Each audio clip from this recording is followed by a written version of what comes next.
Well, hello and welcome to Life Design Plus, where we are mastering the art of living your authentic life. I am really excited about this episode. I have been looking forward to recording it for months. Ever since the first time I talked to Tom Morgan, I knew I had to have him on and go down this thread of curiosity. Before we get to the intro, I do want to give a quick shout out to my friend and former guest, Matt Ziegler. He was my head of research for this episode, and without his help, I don't think I would have come to the direction and the questions that I had for Tom. So Matt, thank you very much. I appreciate you, and this episode would not have been as good as it is if it wasn't for you. So back to Tom. Tom is the author of a Substack called What's Important, which I highly recommend you check it out. He will give you plenty of things to think about as you pursue your authentic life and just think about your life in general. It's a phenomenal Substack and one of the few that I read every single one that comes out. He's also self-proclaimed Curiosity Sherpa, which I absolutely love. For Tom, curiosity is the thread that pulls everything together. And what I wanted to do with this episode was not have a normal outline like I do, but find things that I've read or heard Tom say that I'm curious about and go direct to the source and explore my curiosity with the Curiosity Sherpa and see where it takes us. And it takes us on a phenomenal conversation. So that's all I want to say before we get into this. Enjoy this conversation. Make sure that you follow Tom on social media. I'll have all of the links down below, and make sure you subscribe to the Substack as well. You won't want to miss what he has to say, what he shares with the world. So with that, let's get to this great episode with my friend Tom Morgan.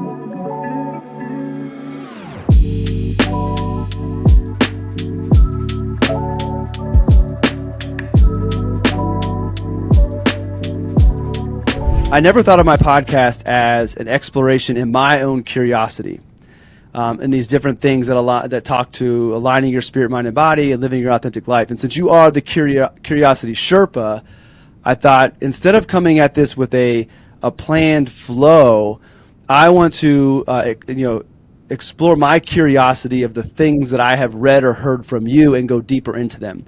So there's not a structured flow. I just want to kind of go into these different areas that things I've heard you say that I want to learn more about. And I'm interested to see if there, with no design flow, if there ends up being a flow through this stream of curiosity. And I can't think of a better place than start than why is Spider-Man Into the Spider-Verse such a good movie?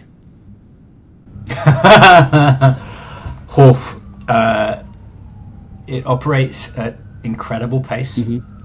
Visually, and it's art. Like I tell people, it's like art. You can't watch that movie and not be taken in by the visual style. The dialogue is so snappy and funny, and it's got my favorite 2 minutes of animation ever, where, spoiler alert, you have Miles Morales, who's the classic hero, and earlier in the movie he gets to a position of trying to make his leap of faith, and he realizes he's not ready, and he walks back down the stairs of the building he was going to jump across. And then there's a moment when he shows up again with all the tools that he needs, and he leaps the building, and he actually jumps off the building, and as he's falling down to the bottom, he shoots his webs up and it catches him, and he swings through the city, and this absolutely killer rap track called What's Up Danger comes on, and I must have watched it 50 times. I'm not joking. I must have watched it 50 times, and every single time I get chills. And my little 5-year-old boy will be sitting at dinner, and I'll be like, Alexa, play What's Up Danger. Yes. So apologies if you're listening to this podcast out loud and your Alexa just played What's Up Danger, but it is absolutely banging. First off, it's a phenomenal soundtrack. We as a family love that soundtrack because it's one that doesn't have a lot of explicit lyrics, and we all love rap, so we have listened to that soundtrack a bunch. On a bigger scale, like, what is it about that movie that represents some of the things that you've spent time researching? Because it's like there's the movie and there's the art and the music and everything that's cool, but I feel like there's a bigger message within it. Like, what is that? What's the movie mean to you in that realm? Yeah, it's well, not to get into it too early, but there's this idea I came across from a guy called Brett Anderson about Joseph Campbell's hero's journey, and it's sort of become one of my calling cards. But the hero's journey you'll be familiar with because it's 11 of the top 15 highest grossing movies ever, and it's this very specific 17-stage narrative arc. And a lot of people look at it and they're like, oh, hero conquers adversity and beats the bad guy, end of story. And it's like, no. This is a a much, much more complex and tightly prescribed narrative arc than people think it is. And actually, if you look at those 11 movies, most of them follow it really, really tightly. And the thing that Brett taught me that I hadn't thought of before is that the hero's journey describes the way a system changes. So one of the coolest ideas I've encountered, thanks to Joseph Campbell, was the idea that humans have watched each other succeed and fail for hundreds and hundreds of thousands of years. And then what they would do is that they would turn those into stories. And they could then communicate those stories around the campfire, again, hundreds of thousands of years before we had any kind of written word. And then they could communicate the best ways of behaving. And the hero's journey is about how you tackle a period of change. And it's about how to do it in the best possible way. So these guys watched everyone be like, okay, Justin's going to go through a period of change. There's going to be all these different stages in a period of change. How should he do it the best? And the hero's journey is the way of doing it the best. And we get really stuck up in the thing of like, so by saying you're on a hero's journey, are you saying you're the hero? Are you saying you're better than me? No, it's just the best way of doing this, right? And also the other mistake we make as a culture is saying that myths are fantasies. That just because an orc's in something, like, doesn't mean that it isn't on some level true. To give you an example, King Midas, right? King Midas asked for everything he touched to turn to gold, except his food started turning to gold. And then he touched his daughter, and his daughter turned to gold. So, like, that never actually happened. But we do probably, each of us, know 10 people who have aimed for gold in their life, and all of the life has gone out of the rest of it, right? They aimed for the higher salary, and they don't see their kids. Their kids have turned to gold. The life has come out of their children because they aimed for gold and not for life, right? So these things, they reflect very true archetypes. And to get way back to your question, the hero's journey is a big, big part of Into the Spider-Verse. It avoids a lot of the kind of the death and rebirth aspects, I think, because like it's for kids, and Miles Morales is at a different stage of life. It's not a midlife story, but like a lot of the discovering your hidden gift stuff is front and center. And before we leave Miles Morales, where did they go wrong across the Spider-Verse? Well, I remember we talked about that, and I loved it, and you're like, oh, it's horrible. So where did they go wrong in the sequel? Dude, I have this thing now where it's like, if you make any successful movie, the studio is now like, your sequel can be as long as you want it to be. And I'm like, dude, absolutely no way. Like, so you get like what I call the auteur effect, where every movie made by someone who has carte blanche from the studio, the next movie is 40 minutes too long. So The Dark Knight Rises, 40 minutes too long. Every Scorsese movie now is 40 minutes too long, right? Across the Spider-Verse, at least 40 minutes too long, and just all over the place from a narrative perspective. Like, I loved it, like, but it's just, my kid fell asleep in it, and like, too long. Even Dune 2, and I appreciate I'm in the massive internet minority, apart from my wife, who agrees with me. She was actively angry when she came out of the theater, because it's 40 minutes too long. So like, there's much less like archetypal structure to it, and it's just too long. Got it. All right, well then let's get to Curiosity, because you are the Sherpa of Curiosity. What is it about Curiosity that's kind of pulled you in, and why is it so important? And maybe even what do you mean by curiosity, even at that level too? Yeah, let me ask you a question. Can you decide what to be interested in? Me personally, no. Yeah. And like, if people listening to this play along at home, can you decide what you're interested in? Like, and go. Well, I was going to say, I don't feel like I don't consciously decide. My interests kind of like pull me towards it. But then I guess there is a decision after I go down that path of what it is, whether or not I want to keep on pursuing it. But like, I have always followed my interests and my passions, which ultimately leads, but I don't feel like I decided, oh, I want to try this. Like, I didn't make the decision to try it. I tried it because I was kind of called to it. Yes, where's that come from? Probably curiosity. Yeah.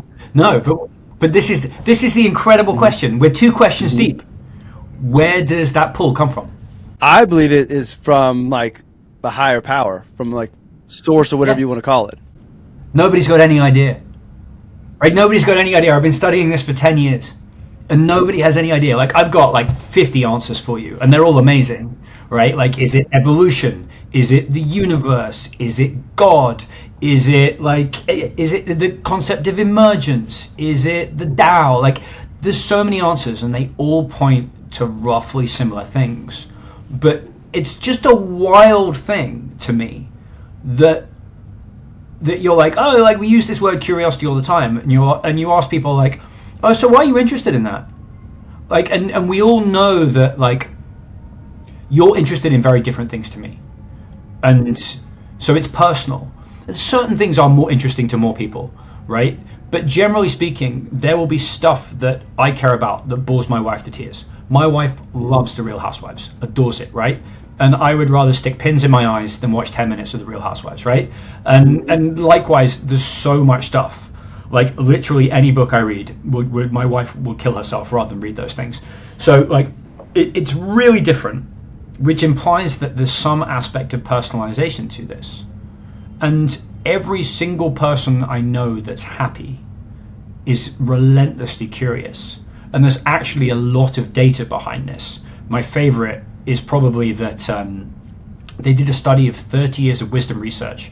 And wisdom's an awful word because, I mean, I could go on forever, but wisdom's an awful word. But all you need to know about wisdom is it correlates with hedonic and eudaimonic flourishing, which just means how much you're growing and how happy you are. Correlates very tightly, and wisdom correlates very tightly with the big five openness. So how open you are to new ideas determines your flourishing and your happiness. And you can just think about that from like a thermodynamic perspective, right? If you're in a rut, if you're in a bored place, opening yourself up to new ideas is great, but opening yourself up to new ideas that excite you, like think of that word, they excite you, they raise your energy level, just seems like a great way to live your life. And curious people tend to be way more energized than other people. So I'm just like, you can see like wherever this comes from, it's a good thing. Does it matter where it comes from? I don't know, man. Like, I think one of the big problems is that curiosity is intuitive, somatic, and not logical. And our lives are logical, linear, and rational, right? Often to a fault. Like, America, you've got a lot of structural constraints, you know, health insurance, mortgages, all of these things that prevent you from following your curiosity. And and a big if curiosity is correlated to your ability to flourish in life, if there is a more robust theory of curiosity, I think it can help people take risks with their life, free from the fear that they're just doing something dumb. What do you think about passion? I think passion's a word I use a lot of. I know some people hate it, some people love it. But as I hear you describe curiosity and how it can guide you and how it comes from somewhere, like to me, passion is very much attached to it. I don't think they're the same, because to me, curiosity is the learning, the exploration, and like to maybe your curiosity develops into passion. But I'm just curious in general, like, what do you think about passion? Is it crap? Is it meaningful? What's passion mean to you in the way you look at things? Yeah, I think it's kind of the same. I use the same interchangeably, like your interests, your passions, your curiosity, because once you've got curious about something, if it then becomes the right thing, you become passionate about it, right? Like just because you can be curious about something, a rabbit hole opens, you get to it and you're like, no, that wasn't what I thought it was, I'm not interested in moving on. I think to your point, as you said earlier, I think there's kind of this analytical side that kicks in once you've found the shiny new thing. And it's like, is this really a good use of my time? No, probably not. Is this really going to lead anywhere? No, probably not. And you have to exercise some discernment with that. Otherwise, you're just going to be running down dumb rabbit holes for the rest of your life, while also holding this impossible tension that you can't tell where the leaps of faith are going to work out, because curiosity is not driven by rationality. You can't see one step ahead. naturally, I'm going to ask you later on because I want to hold everybody in the episode. I don't think I need to, but how we can kind of embrace our curiosity and foster it and trust it. So we'll get to that a little bit later on. But we're about, I don't know, maybe close to 15 minutes in, and we haven't mentioned Dr. McGilchrist yet. So you've said he is like the most interesting man in the world. For those who don't know who he is, who is he? Why is he the most interesting man in the world, and why is he so important to you? Yeah. So I've had these conversations probably like 200 times over the last 3 years with people about like what curiosity is. And McGilchrist is the easiest way into this conversation for like relatively like rational science-minded people, as he was for me. So like he's a Scottish polymath. Like he was invited to the Genius College at Oxford 3 times. He was originally in humanities, and then he became so interested in the structure of the human brain, he became a practicing psychiatrist. And he's like 70 years old now, and he's dedicated his entire career to the differences between the two brain's hemispheres. Now, like I think when most people hear that, they're like, no, all that stuff's been debunked. It hasn't. It's just much more nuanced than people think it is. And essentially, to oversimplify, the brain's left hemisphere is linear, logical, and highly, highly linguistic. And the brain's right hemisphere is emotional, somatic, much more connected to the body, but also sees the whole picture. And McGilchrist's thesis is that the world has pivoted towards basically become imbalanced towards the left hemisphere, when actually the right hemisphere is better in almost every way when it comes to getting an understanding of the world.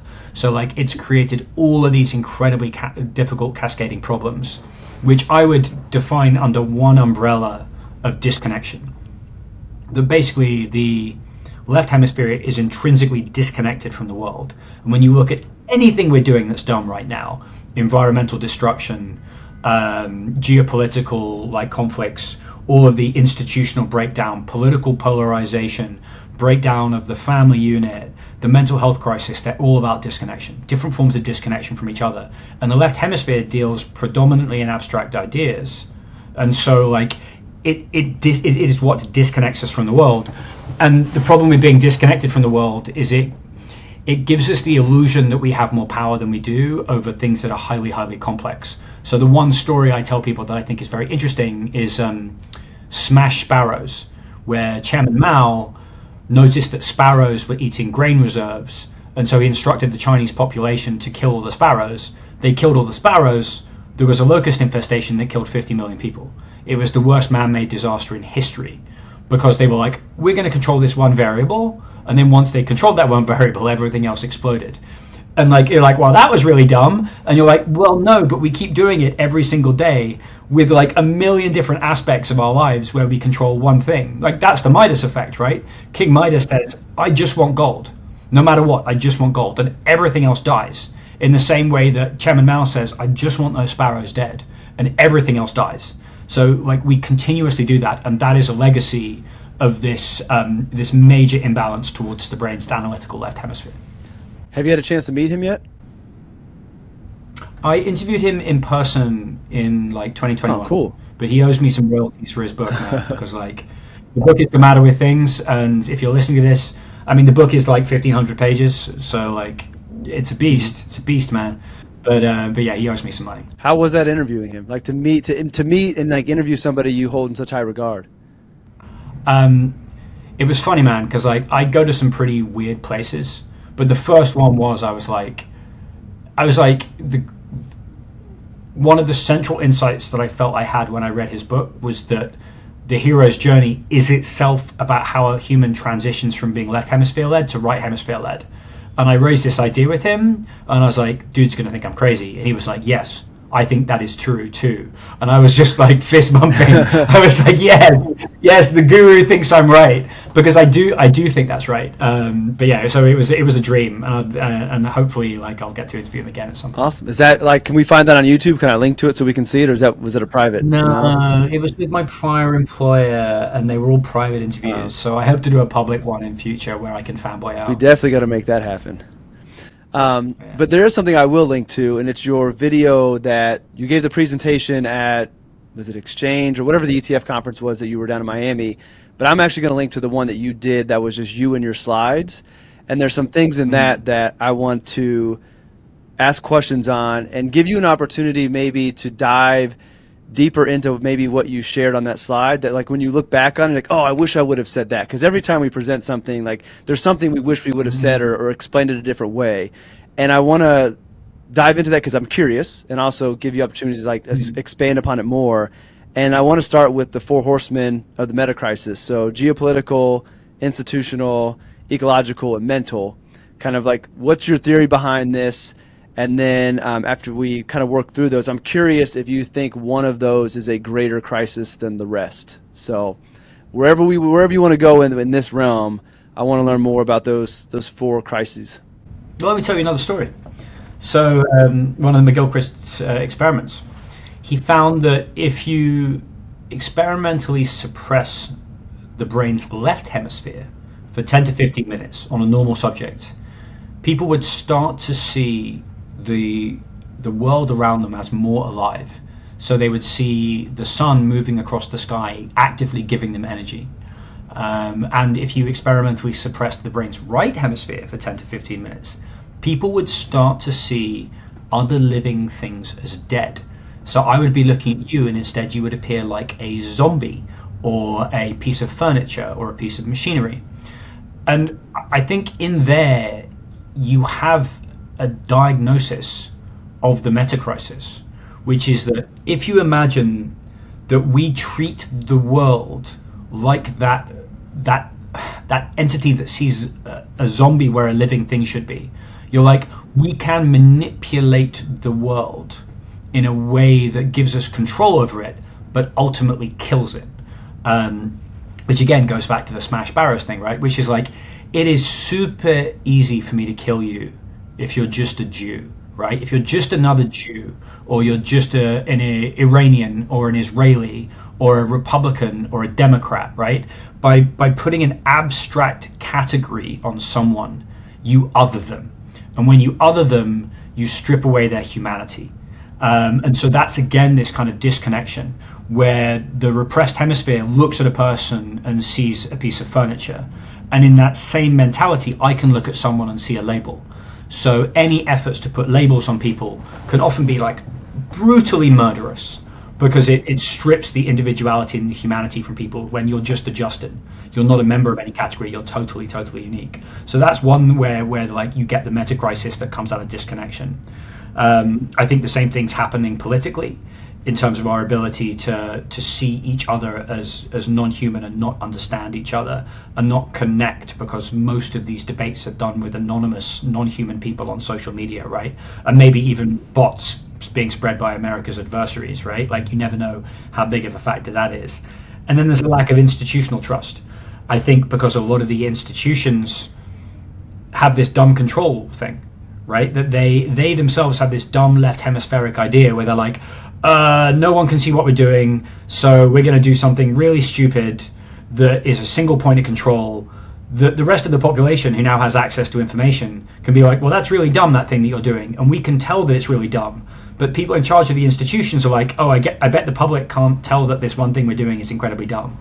So that's the same dynamic again. And then I think the mental health crisis is actually much more literal in terms of its neurology. That yes, you have teenagers on smartphones, but there's this much more profound idea that when you feel like literally connected to the world, you feel better. Like, everyone I know that's in their flow, following their bliss in life in a way that feels meaningful to them, is just a happier person. Things go better for them, and they're less comparative, they're less acquisitive, they're just doing their thing, and they're my favorite people. And I feel that, like, actually maybe one of the solutions to the meta crisis, as like blindingly naive as this sounds, is that if you allow more people to understand that their curiosity is powerful, then what can happen next is they can pursue their own bliss, and then that frees them from the rest of the kind of the zero-sum dynamics. What happens if we don't get a grasp of these crises? Like, what does it mean for the future? Your opinion, obviously. I'll tell you something really weird, man. Like, this is really weird, but the last 3-4 months, I've been forced to take intuitive people more seriously. Like people who are like professional intuitives, based on how effectively like they are giving me signals about my own life. And this has been a big journey for me in the last 12 months, because if you'd told me anything about like psychics or intuitives 12 months ago, I would have just have assumed you were a gullible idiot. Thanks to a lot of friends and a lot of research and a lot of books I've read, I've been quite surprised at the robustness of this. And this, I think, goes back to the McGilchrist kind of right hemisphere intuitive side being much stronger than our culture understands. But there's just a lot of people right now talking about how that we have, we may have 18 months to 2 years before the meta crisis becomes some sort of systemic collapse. And you could point at like 50 different causes of that, which is kind of the problem, right? If you can point to 50 different causes, we're not in good shape. Now, my default for everything in life is that we just muddle along and everything's fine, right? Is that like we'll be having this conversation in 3 years' time, I hope, and we'll be like, yeah, wasn't Tom being a moron in that podcast? 18 months, what was he smoking? Like there was this Argentinian goalkeeper called Carlos Roa, who like quit soccer when he was the international goalkeeper, and he quit soccer in 1999 to go into the mountains to wait for the world to end in the year 2000, and then he had to like come back and restart his career. So like you don't want to be accused of being the end is nigh guy, but just as an indication, it shows you, I think, the urgency that people have around these ideas, that if we don't sort out these various different crises and we don't sort them out soon, we're in a bit of trouble. Which is the problem I see with that, is that requires a lot of people to kind of see them and understand it and then be wanting to address it. And I've got to imagine most people are oblivious to what's going on. You know, man, I think about this a lot, and actually I don't think that's what it is. So the first thing is you absolutely can't come up with a utopia. So like if you and me put our heads together, say we're the smartest people in the world, and we're like, you know what, we've actually got a solution right now.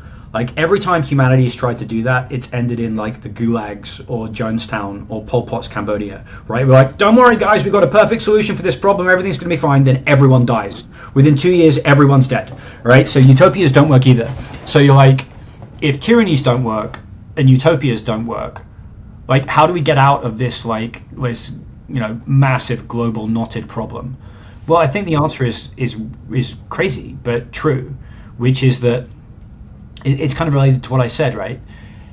If everyone like uprates the importance of curiosity in their lives and then acts with greater faith, as charged as that word is, in terms of pursuing their own individual heart-centered goal, the whole system starts to resolve spontaneously. And the craziest idea I've ever had, because I don't think it's true, but imagine if it was. So imagine that reality is not what we think it is. It's more complex and it's more intelligent.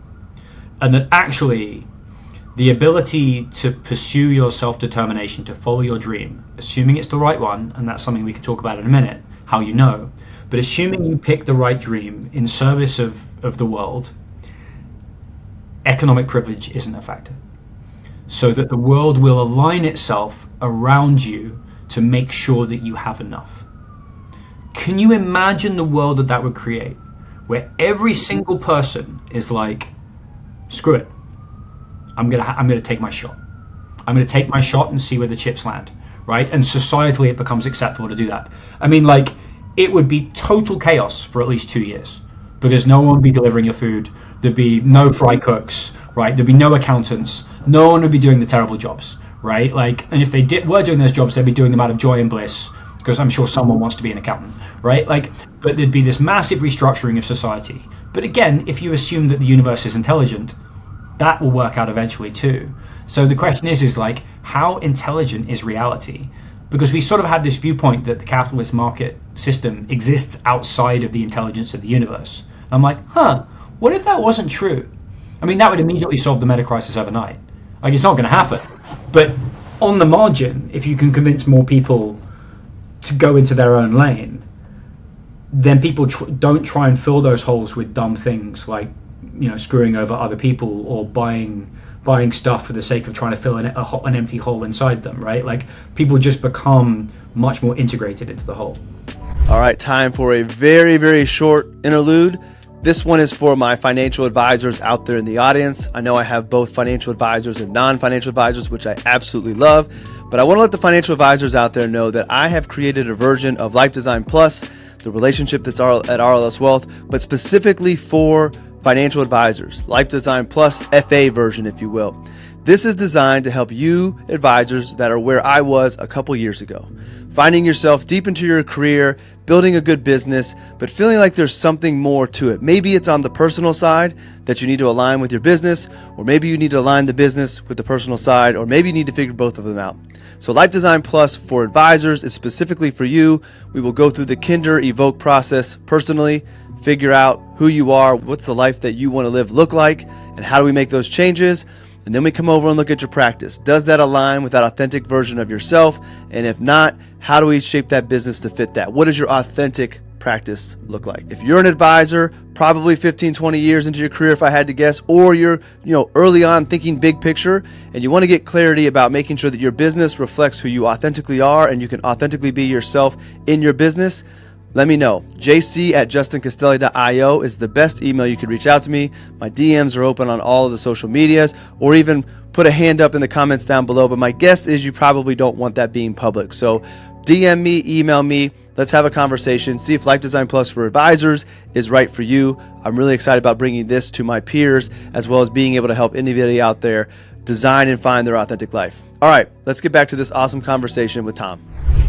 I just leveled up in confidence hearing you say that, because that does not sound crazy to me, and I totally believe it. I have just said it in different words. Like, I think my concept of the authentic life, we each have a life that we were created, designed to live, that we have unique talents and gifts that allow us to be the best of something. And if we can all find that, whatever that is, and we walk that path and we are that person, then, like, if you think about finances, if you're the best, then you get what you need to survive and everything falls into place. And if you're doing what you were created to do, you're happy, to use your word, you're living a life of bliss. And if everybody's doing what they're supposed to and they're living a life of bliss, then it would almost be like a perfect society. So I've only said that a few times, I've thought it, but to hear you say that it's the same thing from a different perspective, I think it is, at least I can connect dots to make me feel like I'm not insane with this. It's all in theory, because there's so many other factors that will prevent that from happening, because there's so many people that are, have a negative outlook on life and they're never going to be able to get over that. But if it could happen, I don't think you're crazy. I think it is 100% true. So I don't know the extent to which your listeners or you are familiar with Carl Jung, the psychologist. I love Jung. I mean, I know surface level stuff and all the famous things, but the more and more I read him, the more and more I'm yes. I don't know how I've known those things without knowing him prior to the last couple of years, but there are certain things that I'm realizing that I've always had within me, which makes me wonder if there's truth to that. Our soul has multiple lives, and our purpose is to learn for the next life. And so I'm multiple lives in, because I've found this information in past lives. But yeah, I think Jung is awesome. Jung's one of those people where it's if there's a few people, if Joseph Campbell agrees with Carl Jung and they heavily influenced each other, then I'm taking that data point seriously, right? Because Jung saw some stuff, man. Jung saw some stuff. He traveled deep into the unconscious, and he brought back absolute gems. The funniest thing about Jung, so there's after McGilchrist, the next most interesting dude I've discovered over the last 3 years, and he's still alive, which is nuts, is this guy Peter Kingsley. And he wrote this terrifying book called Catafalque about Jung. And he's basically saying Jung was a prophet. Jung saw what was wrong with society in terms of exactly the diagnosis I've just given of the meta crisis. And unlike most people, he actually saw what had to go right, which was this surrender into your purpose and your bliss. And Kingsley says the same thing. The revelation from Kingsley is the point of spirituality is not to climb some kind of ladder of enlightenment for yourself. It's to work out what your service is. When I heard that, I was like, oh yeah, dude, that's totally true. I'd just never really expressed that before. But the point I wanted to make about Jung was that Jung, the reason why Kingsley wrote this book about Jung, he was like, Jung realized that if he said I'm a prophet, it's over, right? If you ever call yourself a prophet, it's over. One, because you get massive ego inflation, but two, because everyone's like, well, who's that dude? Like, what gives him the right? So what Jung did is he translated everything he found in the depths to science. And the reason I bring that up, right, is that it's all very well you and I having a conversation about this, but anyone listening that just hates their job, right, like having a conceptual understanding of this and having the confidence to leave your job are two completely different things, right? And so, like, my point is if you can get a slightly more robust scientific theory of curiosity and of quote unquote bliss, people have the confidence to make different choices with their life. Well, like part of what, like being a planner and advisor, I think that combining that belief and that understanding along with doing some planning to take away some of that fear of that leap of faith. It's okay, you found your bliss, you believe in it, but a lot of times the financial component is the big obstacle to overcome. Like, so to do a little bit of planning and show how you can make it work, like I think that those two together can help people kind of make that leap, which leads me to, you mentioned a little bit ago that we would come back to. I definitely want to come back to it. So how do we find our bliss? How do we know that we're going down the right path? Yeah, this takes some explaining, but I think it's worth it. And it was in the presentation that you referenced, but there's a theory that I really like, which is this idea of complexity theory, which is that the universe isn't random, it's trending towards greater complexity. And like, I feel that kind of just makes sense. Like, look outside, right? Like, open a computer window, everything's trending towards complexity, everything's getting more complex with every passing day. And then you have to work out what the definition of complexity is. And this is really, really, really, really hard to understand because it's almost like a paradox. But the definition of complexity is something that has very differentiated parts that are also integrated. So you, listening to this, are highly complex because you are made up of toenails and kidneys and white blood cells and hair and like, just, I can't imagine how many individual parts are in a human body, but they're all completely integrated into this seamless whole that just makes you, right? Like, so the best demonstration of complexity is you. But the implication is that if the universe is trending towards complexity and society in the world we live in is a complex adaptive system, which it obviously is, it wants each of us to become the most differentiated that we can be while also being integrated. So the differentiation side, I think of like, there's something, like I talk about like the different things that people are interested in, right? There's something that you can do that feels like play to you, but bores everyone else to tears, or they're just not good at it, right? There's a couple of things that I'm good at, which I'm just way better at than other people, and everything else I'm like bang average or worse than average, right? So this theory says lean into that. And how do you know where that is? Because it puts you in flow, because it feels amazing, right? But this is the big but, and maybe like the biggest, hardest problem and idea that comes out of all of this, which is the integration. So like, video games are flow state generators. They are perfect simulations of the joy of differentiation. That they have all of the benefits of evolution dialed in, but they're not connected to your environment at all.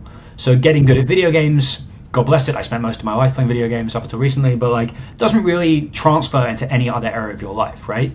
If you are an obsessive garage band drummer and your music sucks, right?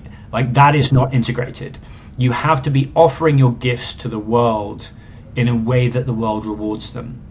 And this is when you get super woo, because reward them may just mean you get paid a bunch of money, but it probably doesn't, because people get paid a bunch of money to do incredibly bad things, right? So this is when you have to lean on the weird stuff, which, you and I have talked about this before, but the idea of synchronicities, which is that the environment has to have a way of signaling back to you when you're pursuing the right path. And I believe, and I'm not the only person, because Carl Jung was one of them, I believe that you get shown when you've made the right step by having some sort of meaningful coincidence, or ideally a series of meaningful coincidences. And this goes back to my previous argument that like a huge number of people are like, dude, coincidences are just coincidences. It's all random noise. You're finding them in your head, right? Like, and I get that. I used to be that person. But I would always say, just start paying attention. The rub is when you see the world's most meaningful coincidence for you, because it's somatic, it's emotional, it's a right hemisphere emotion. If you try and explain your synchronicities to other people, you come off as a complete crazy person. Because the other person can't feel what you felt when you experienced that. If you're not connected to your body, you won't be able to be guided by synchronicity. If you're not connected to your heart, you won't be able to be connected to synchronicity, because everything will just seem lifeless and random. Man, spirit, mind, body. That's my alignment I talk about. And it will help you find your authentic self, which is very, to me, similar to what you described about, finding your, integration with everything. But I want to highlight to give people an example of what a synchronicity might look like. Us talking today is a result of a synchronicity. So when we first got connected, so I'll back up.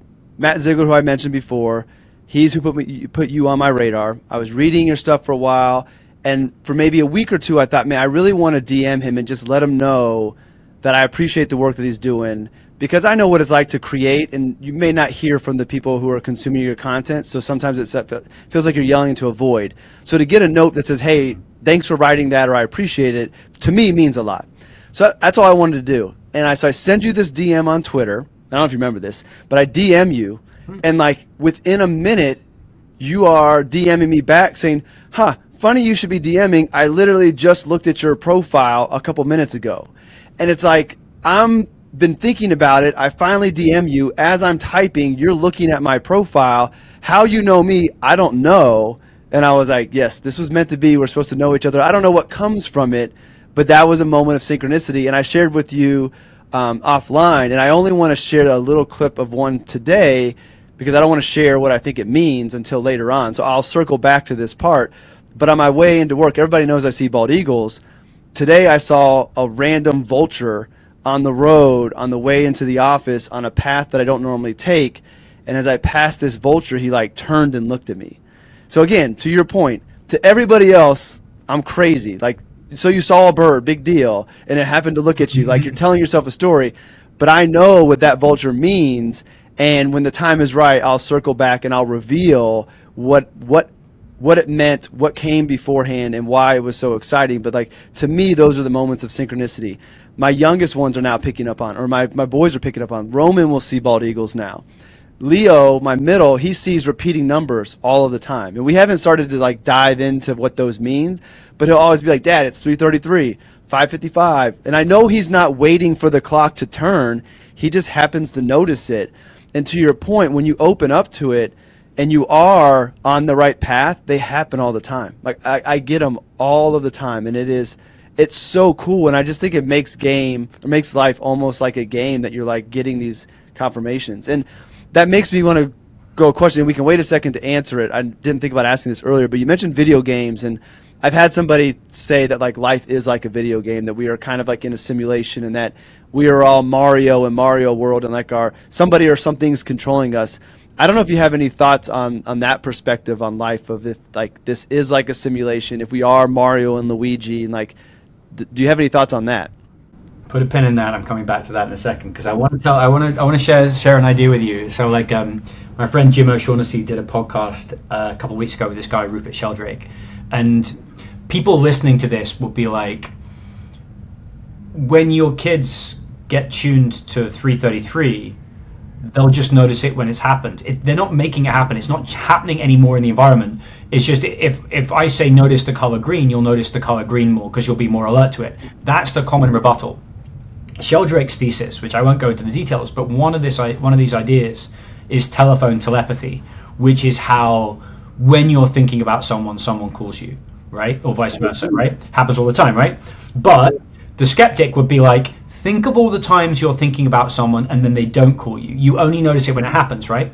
So Sheldrake's response is really interesting. He's like, if we assume, which I think science has confirmed for like 100 years, but for whatever reason we don't think about, that consciousness isn't totally bound by time and space. There's this idea for telephone telepathy, which is that when I think about you, some part of my psyche or consciousness actually reaches out and touches you, right? So they found that pets can tell when their owners are coming home, even if their owners are like 50 kilometers away and coming home at a different time in a different vehicle, because there's some part of their psyches that are reaching out and touching each other. So when I think about you, I actually come and touch you in some sort of weird, now creepy sounding way. So like, I just think with a lot of this stuff, science isn't there yet. But to answer the simulation, I don't care. I just don't care.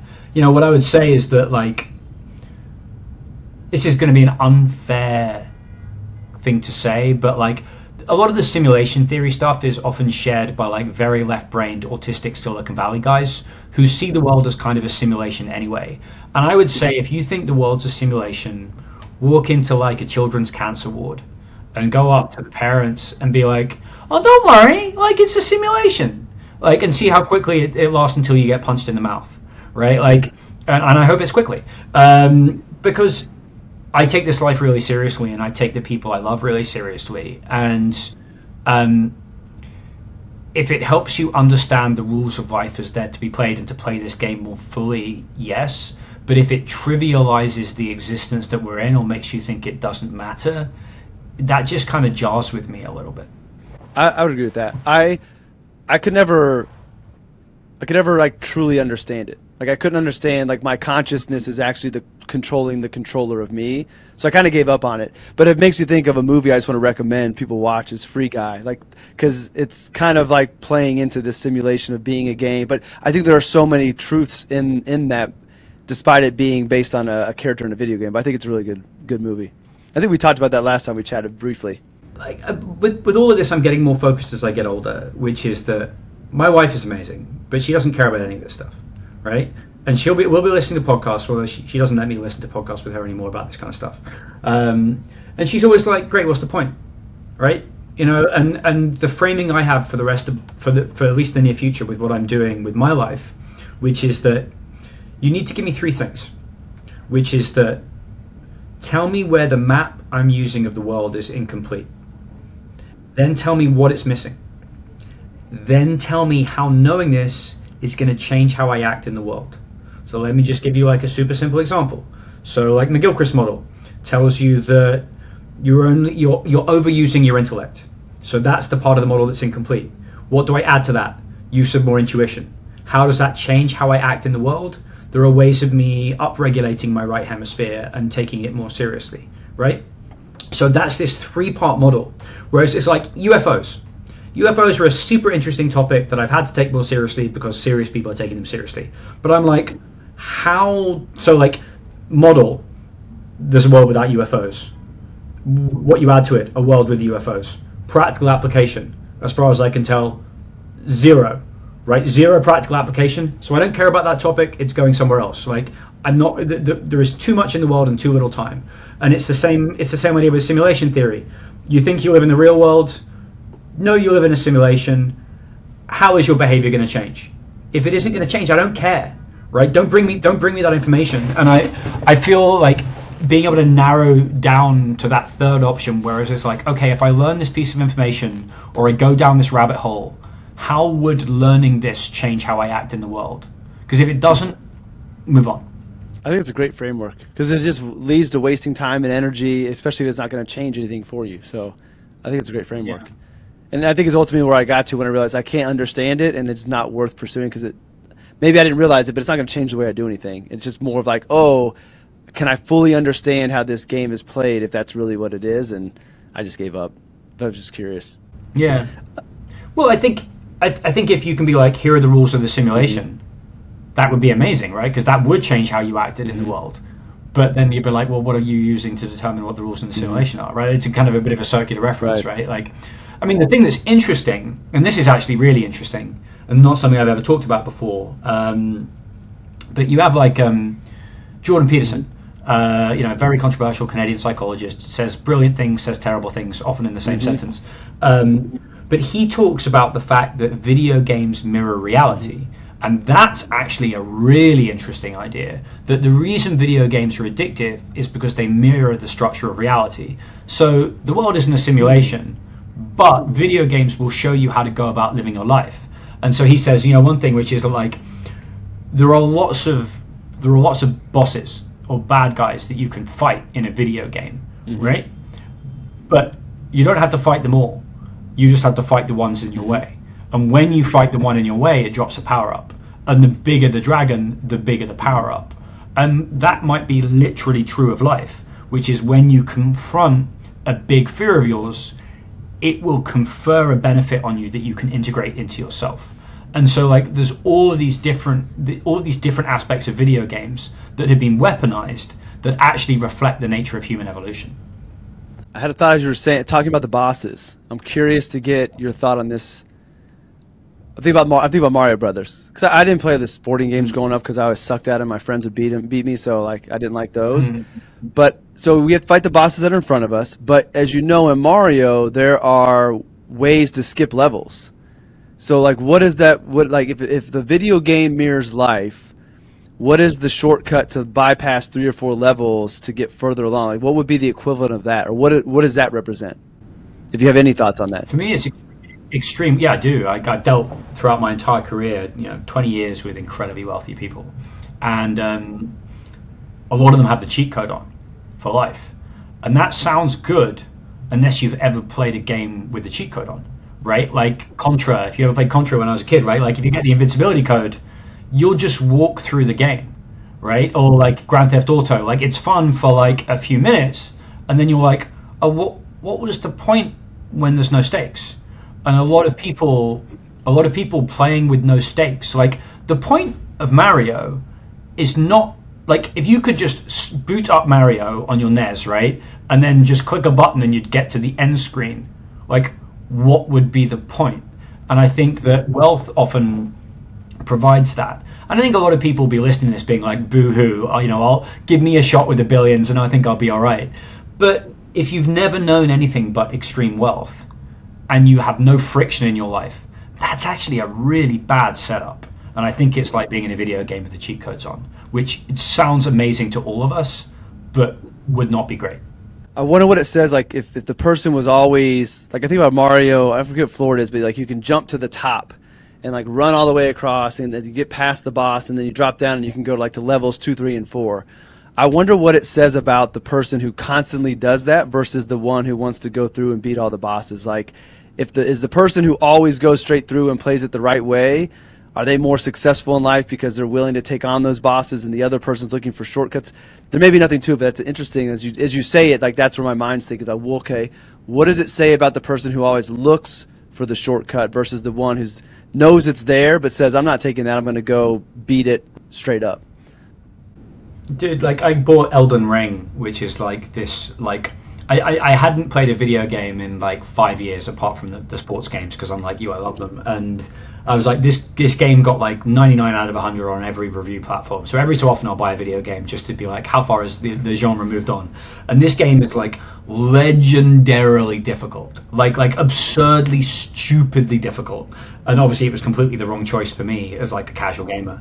So anyway, like I boot up the game, I go through the training missions, and then I find myself like edging around the map, trying not to fight anyone, and then I ended up in an area full of like even more ludicrously overpowered enemies, and just got immediately squished. And I think that's kind of what happens, right? Like, I think to bring it back to like the death and rebirth angle in a much more serious note, is if you avoid the little challenges, you'll find yourself in a big one pretty quickly. And that may sound like a cliche, but I think it's true. From The Dark Knight Rises, victory has defeated you, right? Like if you don't subject yourself to minor inconveniences, you'll find yourself with a major one. All right, I have one more topic, and then getting to how we can explore our curiosity if you still have the time for it. All right, Yeah. So greenhouses. In the video, you talk about building greenhouses and how important that is. What is that example, and kind of why is that one you choose? Like, what do you mean by greenhouses? I mean, I know because I watched the video, but for someone who hasn't watched the video yet, what do you mean by greenhouses? There's this thing that I've noticed with successful, unhappy people, is that they often work all available hours. And then the moment they go on their first meditation retreat, their entire life explodes because they let something in that they've been trying to ignore. And it's this idea about an open space, that like nothing grows in a place that doesn't have open space, right? And a greenhouse is a place you artificially create that's safe for something to grow in, a bit like a womb. So it's not an empty space, it's potential space. And nothing grows in someone's life without space for it to grow into. And most people do not create enough space in their life for something novel to grow into. And it does not mean leisure time. It does not mean a vacation with a pina colada. This means something where you're actively exploring in that space different identities for you, different pastimes, different passions, right? And they have to be aimed at integration, I think, rather than just ways of killing time. But from a corporate perspective, this isn't how we operate. But there's lots of examples. I think Gmail came out of a similar structure at Google, and Post-it notes came out of 15% time at 3M. Right? There's lots of like famous anecdotes, but I just think more generally, you look at the really impressive guys, and yeah, like American culture celebrates the hustle and the grind, yada yada. I don't care. It's much more about the guys that like, I'm going to take one day off a week to really explore stuff. They live more interesting lives, they live longer lives, they thrive more, and they tend to have greater contributions to society. And I think even on a more woo-woo basis, if you look at a lot of the greatest breakthroughs in science and creativity, a lot of them came in kind of liminal spaces like dreams. When people were not involved in structured activities, they were playing, or they were lying in the bath or the shower, right? There's something about creating that space in our routine and our psyche for something beautiful to grow into it. And that is a greenhouse. Which I think that's a perfect segue into my final question, which I didn't think it was going to be so smooth. But so we've talked about the importance of curiosity and have gone all over, and I've explored mine. How, if someone is not used to embracing their curiosity and exploring it and trusting it, like what would be the advice you'd give them to kind of go down that path of exploring curiosity, trusting it, and using it to help them find their bliss, find their way? Let's look at this using the hero's journey structure, right? So if you're in stasis, you're like Thomas Anderson stuck in his cubicle at the start of the Matrix, right? You're there, right? So you if you're listening to this and you're in stasis, you'll know you're in stasis. You don't need me to tell you. So something will be calling to you, and it will seem dumb or useless, and that's the call to adventure. That's Trinity saying follow the white rabbit. It's Princess Leia saying Luke, Obi-Wan, help me, and getting Luke off Tatooine, right? There'll be some call to adventure, and it always mostly comes from the archetypal feminine, our anima, some kind of intuition, some kind of desire for creativity. When you hear that, the whole point of everything I do is to make you take that more seriously, because what happens next is typically the refusal of the call, which is Thomas Anderson meets Trinity in the nightclub, and all of it sounds like bullshit. So he goes back to work. And then what happens? The agents find him, he refuses to take a leap of faith, and they capture him, and then they interrogate him. That's the crisis. But for you and me, again, proving these myths are real, is that's the guy that gets a health crisis, right? Or mental health crisis, right? That he won't leave the cubicle farm. And as a result, his life starts to deteriorate. And a lot of people die in that place. I've seen it. Like, they literally die, or they metaphorically die. So if you don't take your curiosity and that call to adventure more seriously, then you're going to end up in refusal of the call and then a crisis. And then you get a choice. Do you take the red pill or the blue pill? Do you encounter the thing that you need to encounter? And then you confront your shadow, and then the rest of the story carries on. But that I can talk about in more detail at another time. So, like, what do you do for these initial stages? 1, take your curiosity more seriously. 2, look for synchronicities. If you don't know what you're interested in, which is quite common for a lot of people, as it was for me, a good start, make a list of resonant quotes. Make a list of stories and things that have always really struck you, people you wanted to be like, or just literally things you heard that you thought were really cool, and write them all down. I did this, and it's what kicked me into a new phase of life, because someone said to me at some point, like, what are these things resonating with? And that's a great question. Like, when something resonates with you, and I want you to answer it now, when something resonates with you, what's it resonating with? I mean, if it resonates with me, I get kind of like a feeling, and I get excited. Like I feel my energy pick up. I don't know if that's. But what's it resonating with? I don't know. It's something inside of me. Exactly, man. It's another one of those things where it's like, it happens all the time, where we'll get goosebumps, Right. or like we'll be like, huh, that's really cool, right? And then when someone says, well, what's it resonating with? You're like, I don't know. And I think it's resonating with your soul, or whatever it is, right? Like, it's resonating with something deep inside you that represents your unconscious and your desire for where you're going. And we don't think about it at all in the same way that we don't think about curiosity. But this is one way of looking at these unconscious signals, that when you've assembled all this stuff together, and this is one of the things that Nietzsche recommended that people should do, is just assemble all the stuff that's ever resonated with you together, and you'll find that you're the golden thread that holds that all together. What do you think about, like, also looking at your interests as a child? If you can remember the things that you were interested in, is there any connection to, like, the thought that we as kids kind of know more about who we are, and then we get indoctrinated in the system and we lose our way? Or do you think there's not a connection there? It's great advice, and my friend Devin Martin, who's the best transformational coach I've ever met, he gives that as advice. It just didn't help me. Like, I try not to give advice that didn't help me. Like, I'll be like, this is something that other people say works, but it didn't work for me. In fact, it paralyzed me, because I was like, fuck, I can't remember anything that I really enjoyed when I was a kid, like, in that way. And that was a problem. I'm glad you said that, because I try to, like, throw out disclaimers that, when people are looking for answers from other people by listening to a podcast or watching it, like, everything we talked about today is what has worked in our experiences, but it doesn't necessarily mean it's going to work in yours, the listener or the viewer. But it can give you direction on, like, what to look at and what to think about to find what is right for you. So I'm glad you said that, and I'm also glad that what Devin tells other people and it works for them didn't work for you, because it just further shows that there's no one right. I don't think there's one right recipe for everybody. There are things that work that can give you direction. So I'm glad you said that. I'm glad I asked that to bring that up, because I didn't think about throwing that disclaimer out earlier. Well, actually, one of the things I like most about Devin is that he's not tied to a modality. And I think this is, I coach as well myself, because just so many people hear about my transition story and how disastrous it was, that I can at least help people avoid terrible mistakes.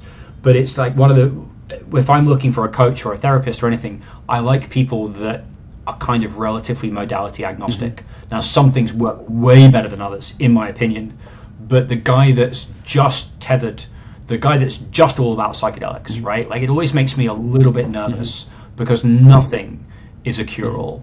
And I think that the people like that I trust most are like, this might work for you, it might not. If it doesn't work for you, here's something else you can try.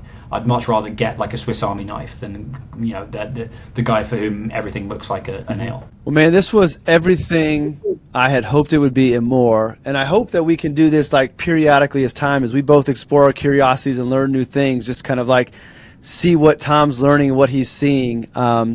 So hopefully we'll get you back on again in the future. Where for those that are just now meeting you, or knew who you were and enjoying you even more after this conversation, like, where should we send them to follow you? Obviously, plug the newsletter and everything else, but where do you want me to direct everybody so they can begin to follow and support you?